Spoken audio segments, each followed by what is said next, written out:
Il pleut pas souvent ici, hein, mais alors quand il pleut, ça fait pas semblant. On voit pas la vallée d'en face.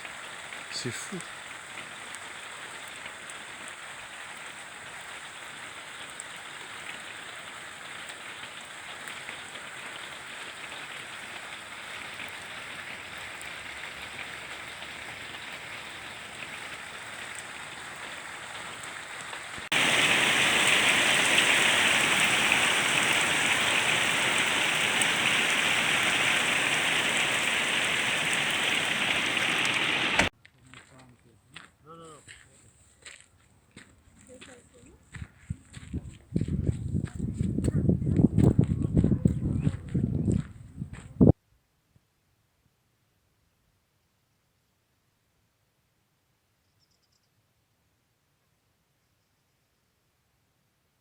Salut les gens, ça va?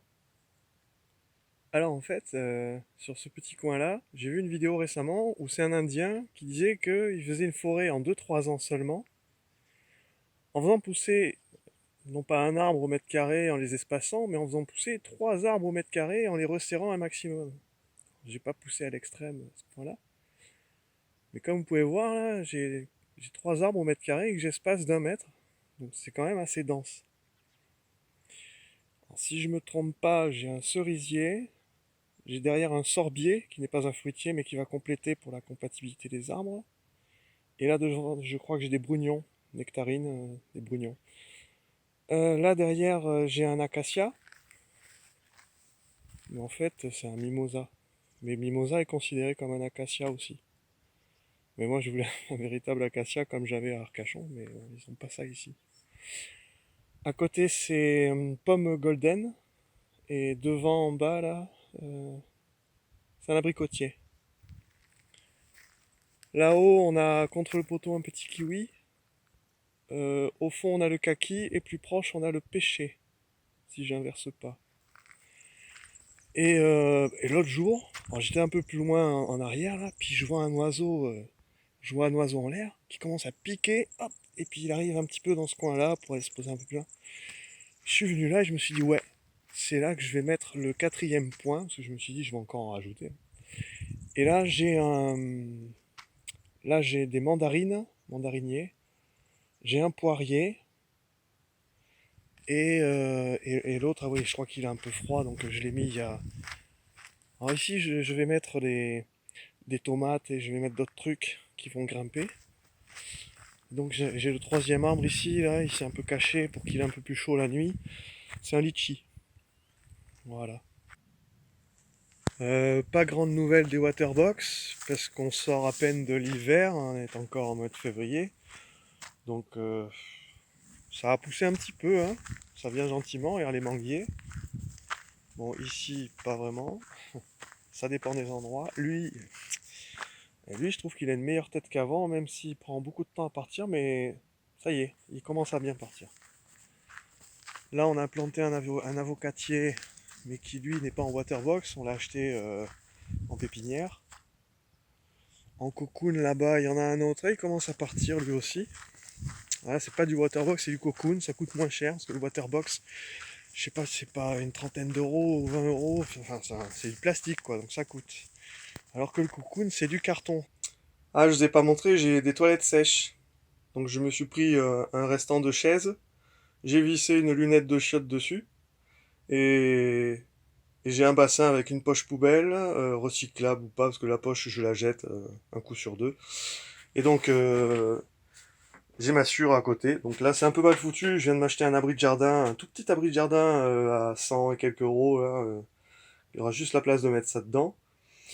Alors le truc qui est sympa, c'est que... Bon c'est vrai si ça pue. Ça pue pourquoi? Parce que je fais caca dans ma caravane, et que c'est le temps où je fais caca qui fait que dans la caravane ça pue. Parce que dès que je mets du copeau là-dedans, ça sent plus. Et quand j'ai fini de faire caca, je sors dehors, je vais faire un truc, je reviens, ah, je sens que dans la caravane, il y a quelqu'un qui a fait caca. Voilà, je me dis pourquoi ça pue. C'est génial ce truc, ça ne pue pas, mais voilà, ça sent mauvais quand tu fais caca. Le compost qui d'ailleurs n'est pas très très loin, hein. Je crois que je vais faire 500 mètres pour aller jeter mon caca.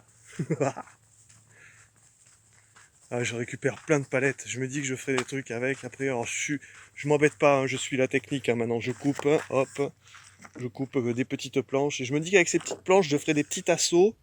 Avec ces petits tasseaux, je ferai des cadres, plein de petits cadres. Je pouvais faire des recouverts de bâches et assembler tous ces petits cadres comme un Lego, faire des belles structures. Hein, pourquoi pas. Donc là, j'ai mis en contrebas, il est là-bas, hein. On le voit un petit peu dans des palettes. Donc moi, je fais le tour jusqu'au fond, je descends là. Je fais pas 500 mètres, hein, mais je fais quand même 250 mètres aller-retour. Voilà. Mais c'est toutes les 2 semaines, voire 3 semaines, donc c'est très très pratique. C'est très chouette de chier dans les copeaux de bois. Voilà, il est pas beau ton Renault comme ça là. Voilà, ça c'est le chapeau que j'ai fabriqué. Ah, on a fait un stage il y a une semaine ou deux là, avec des gens qui nous ont appris comment manier, comment ça s'appelle? L'estorca. Une plante comme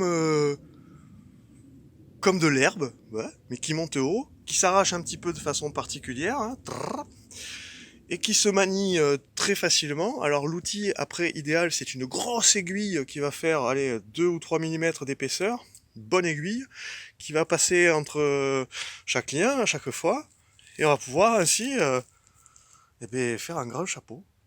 Un grand chapeau. J'ai même fait alors j'ai fait une petite tresse derrière là, et j'ai consolidé un peu pour reconnaître que c'est l'arrière. J'ai fait une petite tresse là. Et donc, quand je la mets, oh punaise, regarde, on dirait un petit chinois. Là, je peux aller récolter le riz tout l'été. Là, je suis paré. Sauf qu'ici, on va récolter les olives. Voilà, c'est mon petit chapeau. C'est mignon, ouais. Et voilà, c'est mon petit chapeau. J'ai enlevé le carter du quad. Ça, il fait Mad Max comme ça. T'as vu, ça s'était monté à l'envers devant. Je l'ai mis là comme ça s'ajuste assez bien. Putain, il fait Mad Max. J'ai juste remis les cale-pieds. En plus, ils tiennent pas bien, mais on s'en fout. Ouais, ça pète bien. En fait, il est pas si dégueulasse, hein. Il tourne même très très bien. Vous voyez, je suis très content.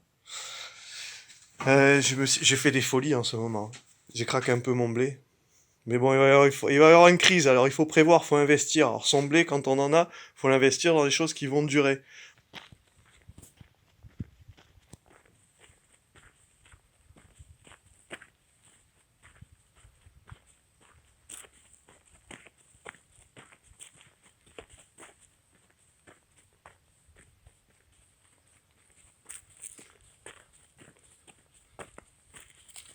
J'ai terminé tout ce côté-là.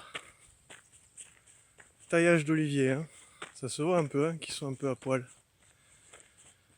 Donc là, j'ai fait tout ça. Les 10 qui sont là, je les ai fait hier ou avant-hier. Puis là, je viens de faire les 10 autres là-bas en face. Il y a 2-3 amandiers et une bonne dizaine d'oliviers. Donc je viens de tout tailler. Et puis là, en ramenant les outils, là, en rentrant, sur qui je tombe? Excusez-moi mesdames et mesdames, je me fais la place hein, pour pouvoir marcher. Salut mec, comment ça va? Ça fait longtemps qu'on t'a pas vu toi, hein? Qu'est-ce t'en dis Michel?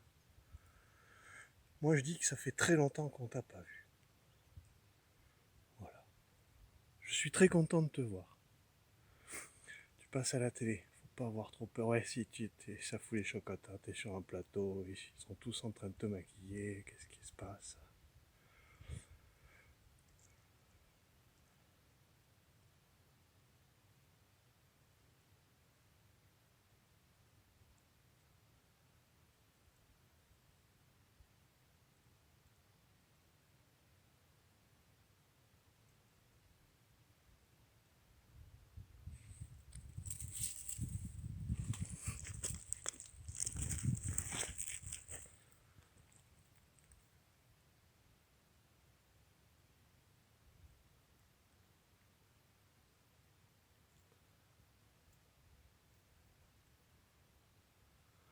Bon, je vais pas le faire chier plus longtemps, hein. Parce qu'après il va se barrer, il va être en stress et tout, c'est pas le but. Ciao cameleone.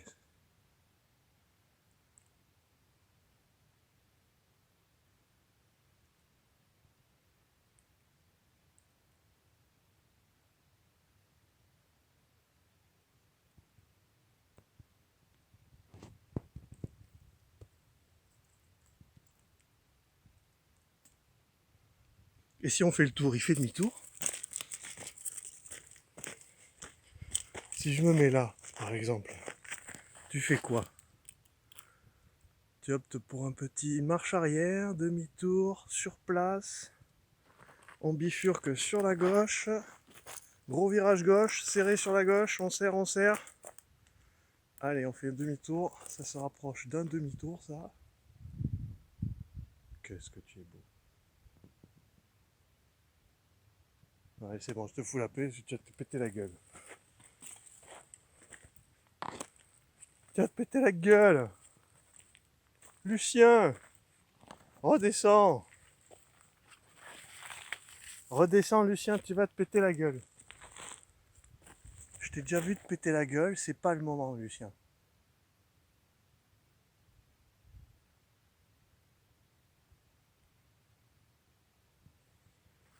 Vas-y, on va le faire flipper, comme ça il va être obligé de prendre une autre position plus agréable.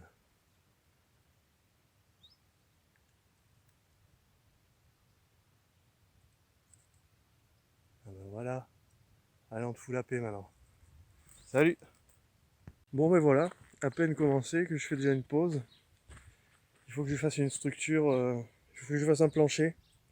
Parce qu'en fait, ça démarre juste avec des petites vis métal, comme ceci. C'est tout petit. C'est censé tenir la tôle.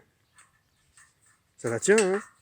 Mais bon, il y en a une sur deux qui tombe presque dans le vide. Donc à terme, il faut vraiment visser ça là à un plancher. Donc il faut que je fasse un plancher que je n'ai pas. Voilà, donc je vais me mettre à faire un plancher. Allez.